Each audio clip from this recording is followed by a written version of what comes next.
Hello दोस्तों, स्वागत है आपका हमारे YouTube चैनल हानी वॉइस पर। गांव की सब औरतें इस कमरे में जा रही थी और वो सब की सब ही बहुत ज़्यादा मजबूर थी।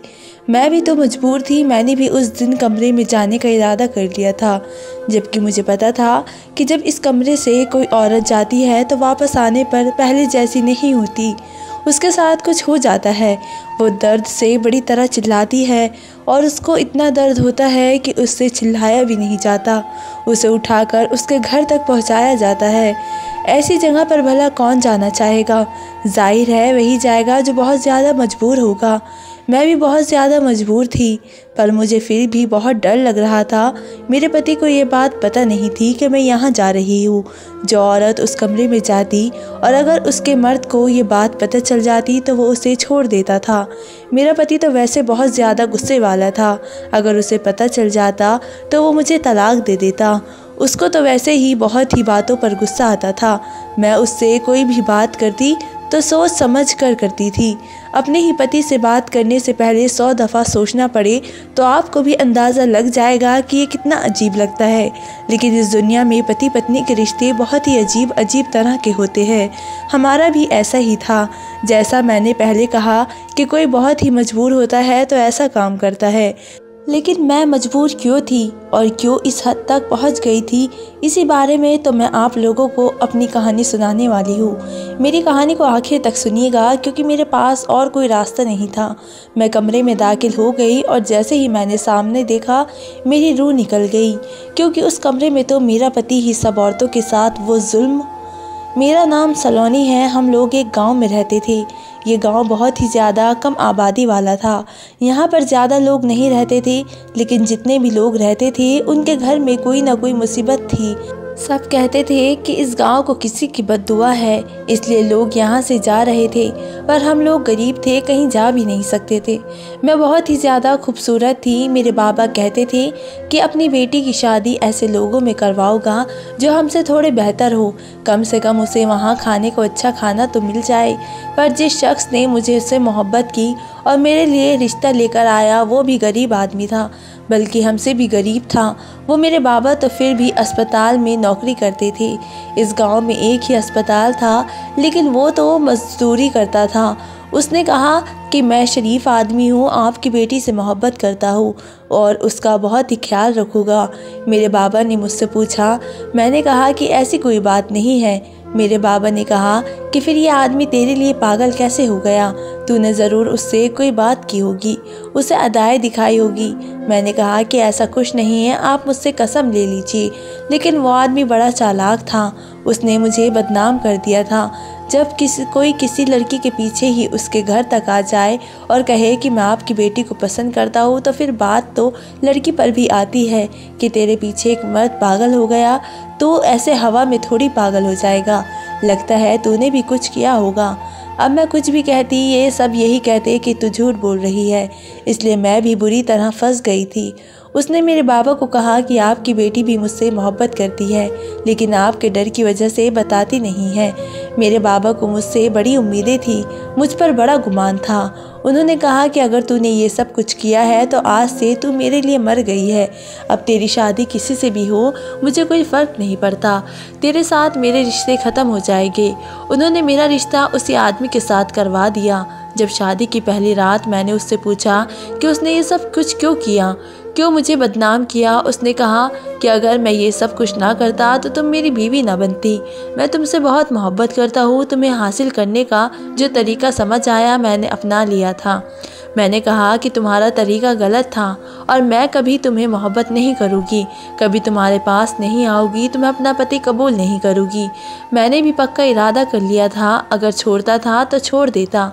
मुझे उस तरह से हासिल करने का क्या फ़ायदा?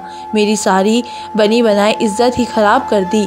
मैंने तो पक्का इरादा कर लिया था, लेकिन अगले ही दिन उसने खुद को नुकसान पहुंचाने की कोशिश की। उसकी माँ ने कहा कि मेरा बेटा तुझ पर मर मिटा है, तो क्यों उसके साथ ऐसा कर रही है? ए औरत, घमंड मत कर। वो औरत बड़ी ही खुशकिस्मत होती है जिसे ऐसा मोहब्बत करने वाला मर्द मिलता है। मैं भी नहीं चाहती थी कि वो अपनी जान ले ले। मैंने उसे जाकर रोका। दिन इसी तरह से गुजरने लगे और फिर हम लोगों ने एक दूसरे को कबूल कर लिया। उसने कहा कि तुम्हारे बाप को भी मैं तुम पर भरोसा होना चाहिए था, और अगर मैंने कुछ किया भी था तो तुम्हें हासिल करने के लिए, लेकिन तुम्हारे बाप ने फ़ौरन मेरी बात मान ली। उनको तुम पर कोई भरोसा नहीं था। उसने मेरे दिल में मेरे बाबा के लिए भी जहर भर दिया था। मैं खामोश हो गई और अब उसी को अपना पति कबूल कर लिया। मेरे बाबा तो मुझसे बात भी नहीं करते थे। इस ज़िंदगी के दिन इसी तरह से गुजर रहे थे। मेरा पति मुझ पर बहुत ही पाबंदियाँ लगाता था, लेकिन उसकी ये सारी पाबंदियाँ वो कहता था कि मोहब्बत में होती है। वो कहता था कि अकेली बाहर नहीं जाना, मैं नहीं चाहता कि कोई तुम्हें देखे, मेरे अलावा किसी से बात नहीं करना, अपने दिल की बात सिर्फ मुझसे करना। जब मैं घर पर आ जाऊँ तो सारे काम काज छोड़कर मेरे पास बैठ जाना। इस बात पर तो मेरी सास भी बहुत ही गुस्सा करती थी, लेकिन वो उनकी एक नहीं सुनता था। फिर मैंने एक दिन सोचा कि मैं ज़रा पता तो करूँ कि बिना वजह आपको कोई चीज़ मिलती है ना, तो वो अच्छी नहीं लगती, भला वो मोहब्बत हो या कुछ और। मुझे उस मोहब्बत की ज़रूरत नहीं थी। मैं नहीं चाहती थी कि कोई उठकर मुझसे दीवाने की तरह मोहब्बत करना शुरू कर दे। मेरा पति कर रहा था। शायद कुछ औरतों के लिए ये सब कुछ एक सपने की तरह हो, पर मेरे लिए ये किसी डॉक्टर की लिखी हुई कड़वी दवा जैसा था। उसके दिल में मेरे लिए वाकई मोहब्बत है या नहीं, या ये सब कुछ सिर्फ अपने मकसद के लिए करता है। मुझे शक था। एक दिन मैंने खाना पकाने से इनकार कर दिया। मैंने कहा कि मेरी तबीयत ख़राब है। मेरी सास ने कहा कि तेरे मुंह में ज़ुबान भी है तो कौन होती है मुझे इनकार करने वाली। आने दे तेरे पति को, आज तेरी क्लास लगवाओगी। मैं भी यही देखना चाहती थी कि ये मेरा साथ देता है या अपनी माँ का। मैंने उसको भी सुबह कहा था कि मेरी तबीयत ख़राब है। उसने कहा था कि अगर काम होते हैं तो कर लेना, वरना आराम करना। माँ भी बीमार है ना, उनसे भी काम नहीं होते। क्योंकि जब सुबह वो गया तो उसका रवैया हम दोनों के लिए एक जैसा ही था, इसलिए मुझे देखना था कि अब वो क्या करता है। वो जैसे ही घर में आया, मेरी सास ने उसे मेरे खिलाफ भड़काना शुरू किया था और कह रही थी रानी तो बिस्तर पर पड़ी है, और कहती थी कि मेरी तबीयत ख़राब है, उसने कोई काम नहीं किया, मुझे सारा काम खुद करना पड़ा। ये तुम कैसी औरत लेके आए हो? ऐसे ही इनकार कर देगी, जब उसका दिल करेगा तब काम करेगी, जब दिल करेगा नहीं करेगी। ये क्या तरीका है? मेरे पति ने अपनी माँ की सारी बात सुन ली और उसके बाद कहा उसकी तबीयत सुबह से ख़राब थी। उसने मुझे भी बताया था। अब अगर एक बंदे की तबीयत ख़राब है तो वो काम कैसे करेगा, और आप इसके खिलाफ़ इस तरह की क्यों बोल रही है? क्या आपके दिल में मेरी पत्नी के लिए जहर है कि आप इस इंसान से नफ़रत करती है जिससे मैं मोहब्बत करता हूँ? जब उसने ये बात की तो उसकी माँ लाजवाब हो गई थी। उन्होंने कहा नहीं बेटा, मैं तो कह रही थी कि वो इस घर की बहू है। मेरे पति ने उसके बाद ऐसी बात की कि मैं हैरान रह गई। उसने कहा इस घर की बहू नहीं, इस घर की बेटी है, और आपने इसका ही इसी तरह से ख्याल रखना है।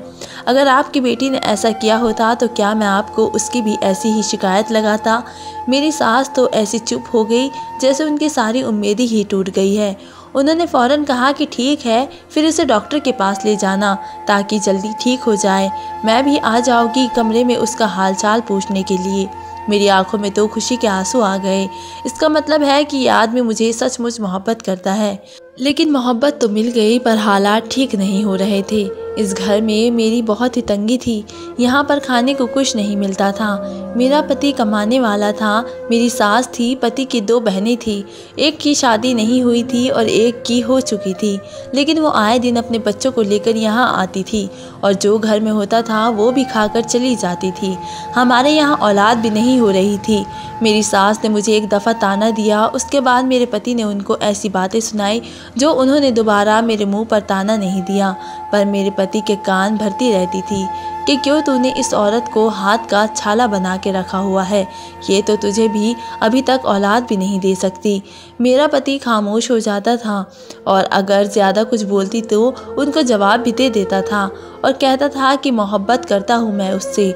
मैं सलोनी से गांव में मेरी एक दोस्त बन गई थी। उसने मुझे बताया कि आजकल इस गांव में एक बाबा आया हुआ है। वो एक सपेरा है और पहले वो गांव में सांप का तमाशा दिखाया करता था। फिर उसको एक ऐसा सांप मिला जो बहुत ही ज़्यादा अजीब और अनमोल सांप था, जिसके बाद उसके दिन फिर गए। अब जो भी उस सपेरे के पास जाता है और उसका काला नाग उसको काट जाए तो उसके दिल की मुराद पूरी हो जाती है।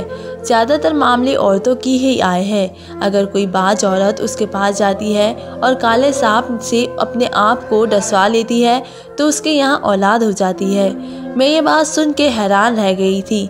तो मैं भी उसी गांव की यहाँ पत्नी बड़ी थी और मेरे अंदर भी उधर की ही दुखियानुसी बातें और हरकतें थी। मेरी परवरिश भी ऐसी ही हुई थी। अपनी कहानी सुनाते हुए मुझे उन चीज़ों के बारे में पता चल गया है कि ऐसा नहीं होता, लेकिन उस वक्त मैं भी इस बात को मान गई। मैंने कहा कि हाँ, ये जो सपेरे होते हैं इनके पास बड़ी ही करामत होती है और सांप तो वैसे ही बड़ी पुरानी जाति है और सबसे पुरानी भी है। सांप की तो लोग पूजा भी क्या करते हैं। ऐसे ही तो नहीं ये सब कुछ होता, कहीं ना कहीं से तो बात शुरू ही होती है। उसने कहा कि हाँ, लेकिन ये काम बड़ा ही अजीब सा है। लोग इस बारे में बड़े परेशान हैं। वो कहते हैं कि ये सब कुछ ठीक नहीं है, इसलिए वो सपेरा चोरी चुपके आता है और उसने एक ख़ास कमरा बनाया हुआ है जहाँ पर वो ये काम करता है। औरतें मुंह छुपा कर जाती है और वहाँ चली जाती है और सांप से डसवा के आ जाती है। मैंने कहा कि ये क्या इस तरह दर्द नहीं होता उनसे? उसने कहा कि बहुत दर्द होता है, लेकिन कुछ पाने के लिए कुछ खोना पड़ता है। देखो, जब औरत की औलाद होती है तो उससे कितनी तकलीफ़ होती है, लेकिन वो माँ बन जाती है। एक आम लड़की एक आम औरत से एक माँ तक का सफ़र तय कर लेती है। माँ का ओहदा मिल जाता है उसको। क्यों ये एक छोटी सी बात है? मैंने कहा कि हाँ, जब आपको बाज होने के ताने दिए जाते हैं और आप हमेशा ये सोचते रहते हैं कि कहीं आपका पति आपको छोड़कर दूसरी शादी ना कर ले, तो इस दर्द से तो कम ही दर्द होता होगा। उसने कहा कि हाँ, उसकी अपनी बहन के यहाँ भी औलाद नहीं हो रही थी। वो कह रही थी कि मेरी बहन भी जाने वाली है, लेकिन वो सपेरा कभी कभी ही नज़र आता है। अचानक से आता है और अचानक से चला जाता है। उसने अपना चेहरा भी छुपाया होता है, कोई उसको देख नहीं पाता। ये सारी कहानी मैंने ऐसे सुनी जैसे इस दुनिया की सबसे दिलचस्प कहानी हो और मैंने इस पर यकीन भी कर लिया। जब मैं घर आई तो सामने का मंजर देखकर हैरान रह गई। मुझे नहीं पता था कि घर आओगी तो मेरे लिए एक ऐसा मंजर तैयार होगा। मैंने देखा कि मेरा पति अलमारी में कोई चीज़ छुपा रहा था। मुझे देखकर थोड़ा सा घबरा गया और हड़बड़ा कर वहाँ से पीछे हट गया। मैंने कहा कि क्या हुआ, तो कहने लगा वो मैं अपना सफ़ेद वाला सूट ढूंढ रहा था। मैंने कहा कि वो तो मैंने इस्त्री करके बाथरूम में डाल दिया है। उसने कहा कि हाँ, बस फिर मैं नहा लेता हूँ। वो कपड़े बदलने चला गया। मैंने चाय बना ली, लेकिन चाय बनाने जाने से पहले मैंने अलमारी में देखा कि मेरा पति क्या कर रहा था। मैं उन औरतों में से भी थी जो अपने पति पर शक नहीं करती, लेकिन नज़र ज़रूर रखती थी। मुझे पता करना था कि वो क्या कर रहा था और जिस जगह पर वो तलाश कर रहा था। जब मैंने उस जगह से कपड़े हटाए तो मेरी ऊपर की सांस ऊपर और नीचे की सांस नीचे रह गई। वहाँ पर तो पैसे पड़े हुए थे, वो भी काफ़ी सारे। मैंने गिने तो नहीं, पर शायद 40-50 हज़ार थे। मैंने उनको उसी जगह पर रख दिया और चाय बनाकर अपने पति के पास बैठ गई। हम जब भी चाय पीने साथ बैठते थे तो वो मेरी तारीफ़ें किया करता था, मुझे शायरी सुनाता था, अपनी मोहब्बत का इजहार करता था। वो दिन मैं और कुछ भी भूल जाए, लेकिन इससे ये सब कुछ याद रहता था। सुबह मुझे प्यार से जगाता, मेरे हुस्न की तारीफ़ करता। घर से जाते हुए मुझसे ऐसे मिलता जैसे दुबई के सफ़र पर जा रहा हो, और जब वापस आता तब भी ऐसे ही मिलता था जैसे 8-9 साल के बाद वापस आया है। फिर मुझसे पूछता कि तुम्हें कोई चीज़ तो चाहिए, मैं तुम्हारे लिए ले आऊँगा। जबकि उसके पास ज़्यादा पैसे नहीं होते थे, इसलिए मैं कह देती थी कि मुझे कुछ नहीं चाहिए। जब हम चाय पी रहे होते थे तो वो मेरी आंखों में देख रहा होता था, देखता ही रह जाता था और फिर ऐसी अच्छी अच्छी बातें करता था कि जैसी हर औरत सुनना चाहती है। यानी सच तो ये है कि अगर पेट खाली हो तो फिर भी ऐसी बातें भी प्यारी नहीं लगती। मुझे इस बात का तो यकीन था कि ये आदमी मुझ पर मर मिटने वाला है। ये मुझसे बहुत ही मोहब्बत करता है और मेरी मोहब्बत के लिए कुछ भी करने को तैयार हो जाएगा। आज उसने कहा कि मुझे एहसास है कि इस घर में बहुत तंगी है। तुमने 6 महीने यहाँ किस तरह गुजारे हैं मैं जानता हूँ, लेकिन सारी ज़िंदगी ऐसे नहीं गुजरेगी। मैं तुमसे वादा करता हूँ कि सब कुछ ठीक हो जाएगा। मैं बहुत मेहनत कर रहा हूँ। मैं तुम्हारे लिए बड़ा सा घर बनाऊँगा, गाड़ी भी और सोने के जेवर भी। मैंने कहा कि मुझे घर, गाड़ी और सोने के जेवर नहीं चाहिए, बस ऐसी ज़िंदगी चाहिए जिसमें सब कुछ ठीक हो, कम से कम इंसान को कोई मुश्किल ना हो, जो खाने का दिल करे वो मिल जाए, भगवान औलाद दे दे और बस एक छोटा सा घर हो जो अपना हो। उसने कहा कि इतने छोटे छोटे ख्वाब मत देखो, तुम अपने पति को जानती नहीं हो, तुम्हारा पति तुम्हारे बड़े बड़े ख्वाब भी पूरे कर सकता है। मैं इस बात पर हैरान हुई क्योंकि मेरे दिमाग में पैसों वाली बात थी। मुझे लगा कि वो खुद मुझे ये बात बताएगी, लेकिन उसने मुझे नहीं बताई। वो मुझसे ये बात भी छुपा रहा था, फिर भी पैसे से वो मेरे लिए ही चीज़ें लेकर आ रहा था। जब मैं पूछती कि पैसे कहाँ से आए तो कहता कि एक दोस्त से उधार लिया है, लेकिन मैं अच्छी तरह जानती थी कि उसका कोई भी दोस्त उसको इतने ज़्यादा पैसे उधार नहीं दे सकता था। वो भी महीने के आखिर में कोई ना कोई गड़बड़ ज़रूर थी, पर उन पैसों से उसने मुझे ही खुश किया था। घर में राशन डाला और मेरे लिए चीज़ें लेकर आने लगा। कभी कोई चीज़ लाता तो कभी कोई चीज़। उसने मुझे नए कपड़े और जूते भी लेकर दिए थे।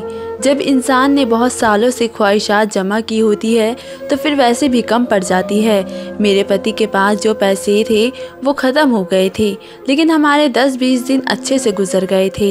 इन 10-20 दिनों में मुझे ये भी पता चला था कि वो सपेरा फिर इस गांव में आया था और जो औरतें बाज थी उन्होंने उसे अपने घर पर बुलाया था। दोपहर के समय उनके पति घर पर नहीं होते थे और उन्होंने अपना काम करवा लिया। इंसान की एक फितरत है कि जब वो यह देखता है कि एक काम सब लोग कर रहे हैं तो वो कहता है कि मैं भी करूँगा, क्योंकि सब करते हैं तो मैं भी कर गुजरूँगा। जब मैंने देखा कि गांव की अक्सर औरतें ये काम करवा रही है तो मैंने सोचा कि फिर मैं क्यों नहीं करूं, मैं भी कराऊंगी। मेरा पति आजकल पहले से ज़्यादा मसरूफ़ रहने लगा था। उसे कभी कभी मजदूरी नहीं मिलती थी तो वो घर आ जाता था, लेकिन आजकल वो रोज़ ही मसरूफ़ होता था। मैंने कहा कि आजकल आपको रोज़ मजदूरी मिल जाती है, तो उसने कहा कि हाँ, मुझे रोज़ दिहाड़ी का काम मिल जाता है। मैंने कहा कि ये कैसे हो गया, तो उसने कहा कि कुछ मज़दूरों ने काम छोड़ दिया है तो उनकी जगह पर मैं काम करने चला जाता हूँ। मैंने कहा कि फिर यूँ तो आपको बहुत ज़्यादा मेहनत करनी पड़ेगी। उसने कहा कि बिना मेहनत तो पैसे नहीं मिलते, लेकिन अगर मेरा पति वाकई इतनी मेहनत भी कर रहा होता तब भी उसको इतने पैसे नहीं मिलने थे। ये पैसे तो उसकी मेहनत से भी ज़्यादा थे। वो जब भी काम ज़्यादा होता था उसके कपड़े गंदे ही होते थे, बालों में भी मिट्टी लगी होती थी। लेकिन आज जब मैंने देखा तो मैं हैरान रह गई। उसकी आंखों के पास काजल लगा हुआ था। मैं औरत थी, मुझे पता था कि ये क्या चीज़ काजल है और क्या चीज़ नहीं। मैंने सारी ज़िंदगी काजल लगाया था। ये काजल उसकी आंखों के इर्द गिर्द लगा हुआ था। ऐसा नहीं था कि उसके चेहरे पर लगा होता या उसकी पहनने की पर किसी शर्ट पर लगा होता, क्योंकि अगर ऐसा होता तो भी मामला बहुत गड़बड़ होता कि अब वो किसी औरत के करीब गया था जो उसका काजल उसके चेहरे पर लगा गई। मैंने कहा कि तुमने काजल लगाया है? उसने कहा नहीं, मैं क्यों काजल लगाऊंगा, मैं कोई और हूँ। मेरा पति घबरा गया और अजीब सी बातें करने लगा। मैंने कहा कि फिर ये क्या है? उसने कहा कि ये वो आज मैं जिस जगह काम करने गया था वहाँ पर कुछ कोयले वगैरह पड़े थे, लगता है वो उड़ उड़ कर मेरी आंखों में लग गए। मैंने कहा कि बड़ी ही अजीब सी बात कर रहे हो, बड़े सलीके से लग गई, तुम्हारी आंखों में जैसे किसी ने खुद लगाया हो। उसने कहा कि छोड़ो ना, तुम क्या बाल की बातें निकाल रही हो, आज मैं तुम्हें खरीदारी करने के लिए ले जाऊँगा। मैंने कहा कि पर मुझे तो कुछ भी नहीं लेना। उसने कहा कि ले लो, जब पति के पास पैसे हो तो फिर बीवी को खरीदारी कर लेनी चाहिए। मैंने कहा कि घर के बहुत सारे काम हैं, बहुत सी चीज़ें हैं जो मरम्मत होने वाली है, आप मुझे कुछ ना लेके दे, घर को ठीक करवा दे। उसने कहा कि वो भी हो जाएगा। मेरे पति के पास बहुत पैसे आ गए थे, लेकिन हमारे यहाँ औलाद तो नहीं हो रही थी। एक दिन मेरी सास ने मेरे पति से कहा कि मेरे सिर की कसम खा और मुझसे वादा कर कि तू दूसरी शादी करेगा। अगर तेरी औलाद नहीं हो रही तो तुझे दूसरी शादी कर लेनी चाहिए। मेरा पति परेशान हो गया। मेरी सास ने उससे अपने सिर पर हाथ रखवा लिया और बुरी तरह से रो रही थी, उसको इमोशनल ब्लैकमेल कर रही थी। ऐसे में मर्द क्या कर सकता है भला, क्योंकि वो तो उसकी माँ ही थी ना। मेरा पति भी दुखी हो गया। उसने कहा कि माँ, सब कुछ ठीक हो जाएगा। उसने कहा कि मैं हूँ ना, सब ठीक हो जाएगा। और मेरी सास का कहना था कि कुछ ठीक नहीं होगा, तभी ठीक होगा जब तो दूसरी शादी करेगा। उस औरत से तुझे औलाद नहीं होने वाली।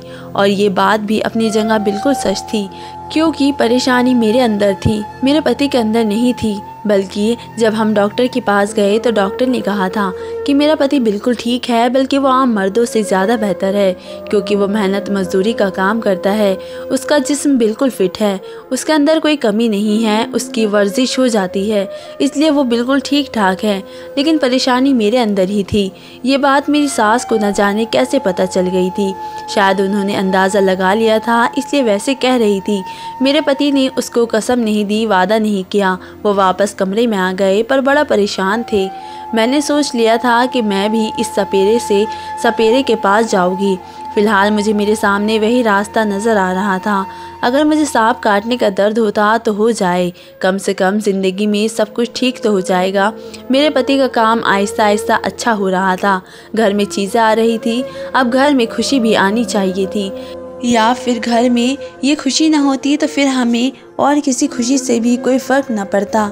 क्योंकि ऐसा ही होता है, अगर आपके पास दुनिया की हर चीज़ हो पर औलाद ना हो तो आपको दुनिया की कोई चीज़ अच्छी नहीं लगती। अगर आप ज़िंदगी का सुख लेना चाहते हैं, अच्छे तरीके से लेना चाहते हैं, तो आपकी ज़िंदगी में सारी चीज़ों का कुछ ना कुछ हिस्सा होना चाहिए। इंसान थोड़ा खाना खा ले तो चल जाता है, लेकिन औलाद के बिना भी क्या ज़िंदगी है। और मुझे तो खुद बच्चों का बहुत ज़्यादा शौक़ था। आज ही मुझे ये भी पता चला था कि जिस औरत ने सबसे पहले उस सपेरे से इलाज करवाया था, उसके यहाँ औलाद होने वाली थी, वो हामला थी। उसके बाद तो सबका एतबार और भी बढ़ गया था। मैंने अपनी दोस्त से कहा कि मुझे भी सपेरे से मिलना है, लेकिन मैं उसे अपने घर नहीं बुला सकती, क्योंकि मेरे घर में मेरी सास होती है। उसने कहा कि तुम फिक्र नहीं करो, उसका काम अब इतना ज़्यादा बढ़ गया है कि उसने यहाँ पर एक छोटा सा कमरा बना लिया है। वो वहीं पर मौजूद होता है, औरतें भी इसके पास जाती है, मुँह छुपाते हुए अंदर चली जाती है और काम करके बाहर आ जाती है। तुम भी चली जाना। मैंने कहा कि हाँ ऐसा है तो फिर ठीक है, कि मेरी सास तो हर बात पर नज़र रखती है। मैं इसे कभी भी घर नहीं बुला पाती, लेकिन ये अच्छा है कि उसने अपना आस्ताना टाइप बना लिया है। चलो ठीक है, मैं भी चली जाऊँगी। मैंने इरादा कर लिया था। मैंने सोचा कि अपने पति को बता दूँ, लेकिन वो इस बात से वैसे ही बहुत चिढ़ता था। वो तो कहता था कि मेरे अलावा कोई तुम्हें देखे भी नहीं, तो फिर ये कैसे गवारा करता कि मैं किसी गैर मर्द के पास जा रही थी और उससे एक इलाज करवाने वाली थी। तो ये इलाज ही है, और कहते हैं कि ताबीब और मरीज़ का भला क्या पड़ता होता है। मैंने तो सिर्फ सांप से भी कटवाना था और तो कुछ नहीं करना था, पर अपने पति को अगर ये सब कुछ बताती वो ज़रूर परेशान हो जाता, इसलिए मैंने उसे कुछ भी नहीं बताया और मैं इस सपेरे के छोटे से कमरे में चली गई। जाने से पहले बड़ी परेशान थी, जब अंदर दाखिल हुई तो सामने का मंजर देखकर हैरान रह गई, क्योंकि जो अंदर बैठा था वो कोई और नहीं बल्कि मेरा ही पति था। औरत अपने पति को पहचान लेती है, चाहे वो दुनिया का कोई भी रूप बना ले। उसने एक सपेरे का रूप बना रखा था। मुझसे पहले वहाँ एक औरत बैठी थी, वो वहाँ से चली गई। तो मैंने उसे कहा कि ये सब कुछ क्या है, क्या कर रहे हो तुम यहाँ पर। उसने कहा कि तुम यहाँ पर क्या कर रही हो, इसका मतलब तुम किसी गैर आदमी से मिलने के लिए आई हो। मैंने कहा कि पर तुम गैर आदमी तो नहीं हो, तुम तो मेरे पति हो, तुम यहाँ पर क्या कर रहे हो, तुम तो मेहनत मजदूरी करने जाते थे, ये सब कुछ क्या है। उसने कहा कि मैं वही कर रहा हूँ जिससे हमारे घर में पैसे आ रहे हैं। मैं उन औरतों का इलाज कर रहा हूँ और इसके बदले में इतने सारे पैसे मिल रहे हैं। मैंने कहा कि कैसे इलाज कर रहे हो, तो उसने मुझे ऐसी बात बताई कि मैं हैरान रह गई। मैंने रोना शुरू कर दिया और कहा कि तुम्हें इस बात का गुस्सा है कि मैं किसी के गैर मर्द से इलाज करवाने आ रही थी, तुम भी तो औरतों के साथ यही कर रहे हो, तो मैं नहीं जानती कि ये सब कुछ गलत है। उसने कहा कि देखो, इन औरतों को तलाक हो जाएगी, इनके घर बर्बाद हो जाएंगे, इससे बेहतर तो ये है कि इनके साथ यही सब कुछ हो, कम से कम इनका रिश्ता तो बच जाएगा। मैंने कहा कि कैसी अजीब बात की है तुमने कि एक ज़ख्म को ठीक करने के लिए उसके साथ एक और ज़ख्म लगा दिया जाए। मैं अपने पति से खफा हो गई और अपने घर वापस चली गई। पूरे 1 साल तक मैं वापस नहीं आई। उसके बाद उसने मुझसे वादा किया कि वो ये काम नहीं करेगा। तो मैं वापस आई और 6 महीने के बाद भगवान ने मुझे उम्मीद भी दे दी। अब मेरे यहाँ औलाद होने वाली थी। मेरा भी पति गलती कर रहा था और वही गलती उसके घर तक पहुँच गई थी, लेकिन फिर उसने तौबा कर ली। डर था जब डॉक्टर ने मेरे पति को कहा था कि वो बिल्कुल ठीक है और आम मर्दों से ज़्यादा ही ठीक है, तो ये बात उसके दिमाग में बैठ गई थी और उसने ये प्लान बना लिया था कि इन्हीं सब चीज़ों की कमाई वो घर में लेकर आ रहा था। पर जब मैं उसे 1 साल तक नाराज़ रही तो वो रास्ते पर आ गया। उसने मुझसे भी माफ़ी मांग ली, तौबा भी कर ली। वो वहीं रूप बदल कर सपेरा बनकर जाता था। तभी तो उस दिन उसकी आंखों पर काजल लगा हुआ था। अगर इंसान अपनी थोड़ी सी अकल इस्तेमाल करे तो वो किसी भी बात की गहराई तक पहुंच सकता है।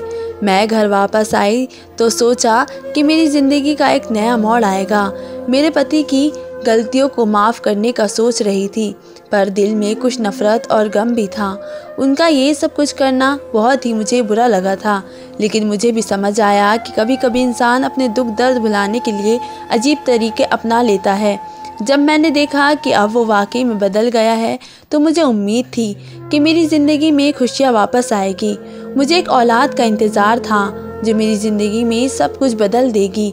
मेरा मन था कि मैं सब कुछ भूलकर सिर्फ अपने घर और अपने पति पर ध्यान दूँ। पति ने मेरे लिए कुछ खास तैयार किया था। छोटी छोटी चीज़ें जैसे मेरा पसंदीदा खाना बनाना और हर एक मेरी खुशी का ख्याल रखना। ये सब देखकर मुझे एहसास हुआ कि शायद वे वाकई में समझ गया है कि उसने गलती की है। एक दिन जब मैं कुछ खाना बना रही थी तो मेरी सास आई। उन्होंने मुझे देखा और मुस्कुराते हुए कहा, बेटा तुम आज कैसी हो? लगता है कि घर में फिर से खुशी आ गई है। मैं थोड़ा समझ नहीं पाई, लेकिन उनकी मुस्कुराहट ने मेरा दिल खुश कर दिया था।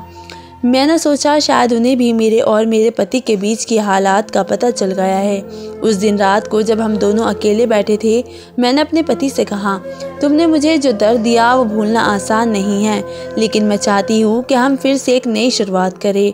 उन्होंने मेरी बात सुनकर गमगीन चेहरे से मुस्कुराहट की। मैं अब भी किसी भी औरत से नहीं मिलने वाला। उन्होंने कहा, मुझे तुम्हारे साथ रहना है, सिर्फ तुम्हारे लिए मैंने ये सब कुछ किया था। मुझे उनकी बातें सुनकर थोड़ी तसल्ली मिली थी। उन्होंने मेरी आंखों में देखा और कहा, तुम्हारा दुख समझ रहा हूँ और तुम्हारे लिए सब कुछ करने को तैयार हूँ। मैंने सोचा शायद ये सब कुछ मेरे लिए बदलने का वक्त है, लेकिन एक दिन मुझे पता चला कि कुछ औरतों ने मेरे पति के बारे में कुछ और सुना था। उन्होंने मेरे साथ आकर मुझे ये कहना शुरू किया कि वे फिर से वही सब कर रहे हैं। मैं हैरान रह गई। मैंने अपने पति से ये बात कही तो उन्होंने कहा, ये सब कुछ सिर्फ अफसाने हैं, तुम्हें इनका भरोसा नहीं करना चाहिए। मेरा दिल टूटा, लेकिन मैंने खुद को संभाला। मुझे ये समझ आया कि अगर मुझे अपने घर की खुशियाँ चाहिए तो मुझे अपने पति पर भरोसा करना चाहिए। मैंने सोचा कि हर कोई इंसान गलती करता है और अगर उन्होंने माफ़ी मांगी है तो मुझे उन्हें एक और मौका देना चाहिए। मैंने अपने घर को फिर से खुशियों से भरने का फ़ैसला किया। मैंने सोचा कि खुद को और अपने पति को माफ़ करने का वक्त है। इस बार मैं हिम्मत से काम लूँगी और हम दोनों मिलकर एक नए सफ़र की शुरुआत करेंगे। मैंने सोचा कि अब वक्त आ गया है कि मैं अपने घर को खुशियों से भरूँ। अपने पति को माफ़ करके मैंने उन्हें ये समझाने के फ़ैसला किया कि हमें दोनों को अपने रिश्ते को मजबूत बनाना है। मैंने उन्हें अपने दिल की बातें समझाई और कहा, हमें एक दूसरे पर भरोसा करना होगा। हाँ, गलतियाँ सबसे होती है, लेकिन उनसे सीखना भी चाहिए। उन्होंने मेरी बातें सुनकर सिर्फ और सिर हिलाया और उनका चेहरा थोड़ा उदास था, पर मुझे समझ आया कि वे भी समझते हैं कि उन्होंने क्या किया है। उस दिन से हम दोनों ने मिलकर नए इरादे से जीना शुरू किया। हमने मिलकर नए सपने देखे और खुशियाँ के लिए मेहनत की। मुझे एक नया ज़िंदगी का जुनून मिला और मेरी उम्मीद भी बढ़ गई। मेरे पति की मेहनत भी रंग लाने लगी थी। जिस घर में उन्होंने मुझे अपने दिल की बातें समझाई थी, मैं भी उनसे खुश रहने का इरादा रखती थी। उनकी गलतियां समझने के बाद मैंने देखा कि कैसे इंसान अपने रिश्ते को बेहतर कर सकता है। थोड़े ही दिन बाद मुझे पता चला कि मैं प्रेग्नेंट हूँ। ये खबर सुनकर मेरे पति की खुशी का कोई ठिकाना नहीं रहा। उन्होंने मुझे गले लगाकर कहा, तुम मेरी ज़िंदगी का सबसे बड़ा तोहफ़ा हो। इस बार हमारी ज़िंदगी बदल जाएगी। ये सुनकर मेरे दिल को सुकून मिला। मैंने सोचा कि इस ज़िंदगी की शुरुआत हम दोनों के लिए नई खुशियों की लहर लाएगी। जैसे जैसे दिन गुजर रहे थे हम दोनों की बॉन्डिंग और भी मजबूत होती गई। मेरे पति ने काम पर ज़्यादा ध्यान देना शुरू कर दिया और ख़ुद को साबित करने की कोशिश की। उन्होंने मुझे ये भी बताया कि उन्होंने किसी औरत से मिलने का सोचना भी बंद कर दिया है। आखिरकार जब मेरी औलाद हुई तो मेरे घर की खुशियाँ वापस आ गई। मेरे पति भी खुश थे और मेरी सास ने भी हमें खुश रखने का बहुत ही कोशिश की। ये सब देखकर मुझे महसूस हुआ कि ज़िंदगी ने कितने अच्छे पल दिए हैं और हर मुश्किल के बाद सुख भरी रात आती है। मुझे ये समझ आया कि हर रिश्ते में समस्याएं होती है, लेकिन अगर प्यार और समझ हो तो सब कुछ सही हो सकता है। मैंने अपने पति के साथ मिलकर एक नई कहानी लिखी जिसमें हमने एक दूसरे को समझा और माफ़ किया और एक नया सफ़र शुरू किया। हमने मिलकर अपनी खुशियों की नई कहानी लिखी जिसमें हमने एक दूसरे की गलतियां माफ़ की और एक दूसरे का हाथ थामकर एक साथ चलने का वादा किया। आखिर में ज़िंदगी का सच ये है कि खुशियाँ सिर्फ औलाद से नहीं बल्कि एक दूसरे की कंपनी से भी मिलती है। इस तरह मेरी ज़िंदगी में प्यार और संप्रण से भरी एक नई कहानी शुरू हुई जो हमेशा के लिए खुशियों से भरी रहेगी। दोस्तों, वीडियो कैसा लगा कमेंट करके ज़रूर बताएं। वीडियो को लाइक करें और चैनल को सब्सक्राइब ज़रूर करें। धन्यवाद दोस्तों।